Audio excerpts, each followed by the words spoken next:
বাঘ ও শিয়াল দুজনে একই বাড়িতে বসবাস করত। তাদের একটি নারকেল বাগান ছিল। সেই নারকেল বাগানে শিয়াল প্রচুর পরিশ্রম করত এবং বাঘ সারাদিন বাড়িতে বসে দিন কাটাতো। এবং বাঘের এই বাড়িতে বসে থাকা দেখে শিয়ালের প্রচণ্ড রাগ হলো এবং শিয়াল অবশেষে বাঘের কাছে গেল, গিয়ে বাঘকে বলল, ও বাঘ বন্ধু, তুমি বাড়িতে বসে সারাদিন কি করো? তুমি আমার সঙ্গে বাগানে চলো, দুজন মিলে একসঙ্গে কাজ করব। এখন যদি গাছের ভালো করে যত্ন না করি তাহলে ভালো ফল পাওয়া যাবে না। বাঘ বলল, শিয়াল বন্ধু, এখানে মেলা ফ্যাচ করো না তো। কাজ করার হলে তুমি গিয়ে করো, না হলে বাড়িতে গিয়ে বসে থাকো। আমাকেও সব কাজের ভাগিদার হিসেবে আমাকে নিও না। আমি বাড়িতে বসে থাকি বলে তোমার হিংসে হচ্ছে। আমি হিংসে করছি না, তুমি হিংসে করছো, যার জন্য তুমি সারাদিন বাড়িতে বসেই দিন কাটাচ্ছ। তুমি না হয় আমার থেকে একটু বেশি কাজ করো, তা বলে এত কথা? ঠিক আছে, চলো আজকের দুজনে কাজ ভাগাভাগি করে নি। আমি তো ওটাই বলতে চাইছিলাম যে আমি একা কাজ করবো আর তুমি বাড়িতে বসে দিন কাটাবে। তাতে খুব ভালো হলো, কাজ ভাগাভাগি করে নিলাম। চলো তাহলে দুজনে কাজ ভাগাভাগি করে নি। এই বলে শিয়াল আর বাঘ দুজনে নারকেল বাগানের দিকে যেতে লাগলো। নারকেল বাগানে গিয়ে বাঘ বলল, বাহ শিয়াল বন্ধু, বাহ!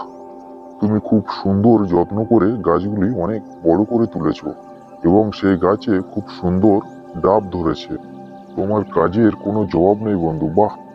তাহলে এবার ভাগাভাগিটা সেরে ফেলি। দেখো শিয়াল বন্ধু, তুমি তো গাছে উঠতে পারো না, তুমি গাছের নিচের দিকটা নাও, আর আমি তো গাছে উঠতে পারি, তাহলে আমি গাছের উপরের দিকটা নেব। শিয়াল বাঘের কথা শুনে রেগে গেল, রেগে গিয়ে বলল, বাহ বাঘ বন্ধু, বাহ! তোমার মাথায় এত সুন্দর বুদ্ধি কোথা থেকে এলো? সারাদিন বাগানে কাজ করে কঠোর পরিশ্রম করে গাছগুলোকে বড় করে তুললাম এবং সুন্দর ফলন ফলেছে। এখন গাছের উপর দিকটা তোমার আর নিচের দিকটা আমার। ঠিক আছে, নিচের দিকটা যখন আমার, তখন আমি যা খুশি তাই করতে পারি, এমনকি গাছের গোড়া কেটে দিতেও পারি। বাঘ বলল, কি যা তা বলছো বন্ধু, এটা আবার একটা কোনো কথা হলো? তার মানে আমি যেভাবে ভাগ করলাম তোমার এই ভাগাভাগি পছন্দ হলো না, তাই তো?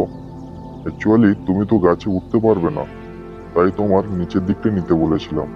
ঠিক আছে, আমরা এখন শিয়াল পণ্ডিতের কাছে যাব, চলো।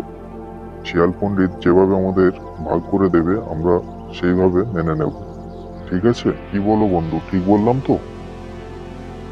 আমিও ওটাই বলতে যাচ্ছিলাম, শিয়াল পণ্ডিত যেভাবে ভাগ করে দেবে আমরা ওই ভাগাভাগিটা মেনে নেব। ঠিক আছে, চলো তাহলে শিয়াল পণ্ডিতের কাছে।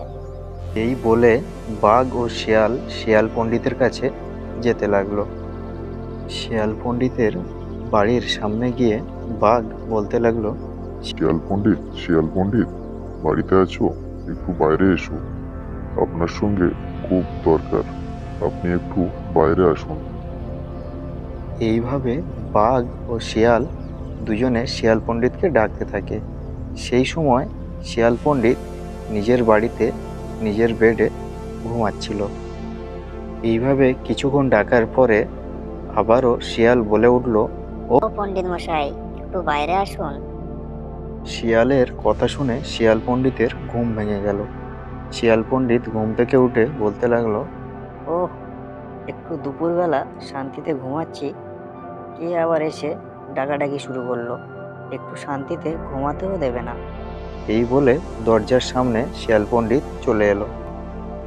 ওহ, তোমরা দুই বন্ধু দুপুরবেলা আমার বাড়ির সামনে এসে চিল্লামিল্লি করছো কেন? আমাকে ডাকাডাকি করছো কেন?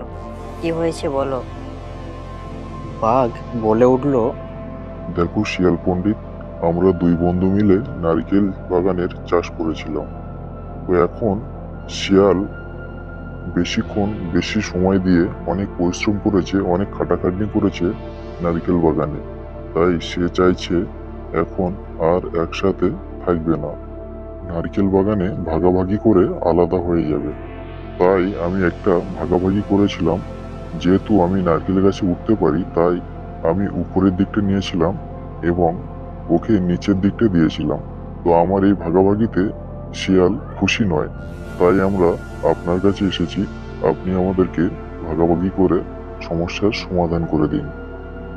সেই সঙ্গে সঙ্গে শিয়ালও বলে উঠল, আচ্ছা শিয়াল পণ্ডিত, আপনি বলুন, আমি সারাক্ষণ নারকেল বাগানে পরিশ্রম করব, আর ভাগাভাগির সময় আমি নিচের দিকটা নেব এবং উপরের দিকটা বাঘবন্ধু নেবে। তাই আমি বলেছিলাম, যেহেতু নিচের দিকটা আমার, তাই আমি যা খুশি তাই করতে পারি।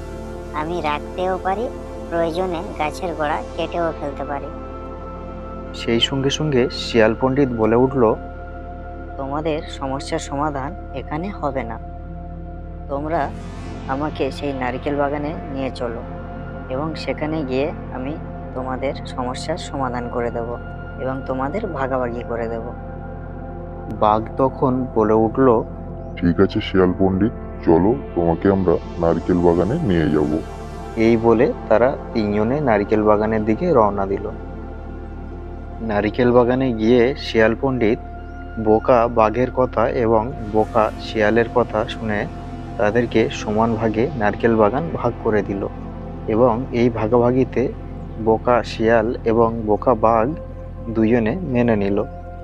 ভাগাভাগি শেষ করে শিয়াল পণ্ডিত নিজের বাড়ি ফিরে গেল। আজকের গল্প এই পর্যন্ত। ভিডিওটি ভালো লাগলে একটি লাইক করে দিও, চ্যানেলটি সাবস্ক্রাইব করে নিও এবং পাশে থাকা বেল আইকনটি ক্লিক করে নোটিফিকেশন অন করে নিও, কারণ এই চ্যানেলে মজার মজার ভিডিও দেখতে হবে তো মিস করলে চলবে না। ভিডিওটি দেখার জন্য আপনাকে অসংখ্য ধন্যবাদ। So keep watching only one NK Bengali গল্প।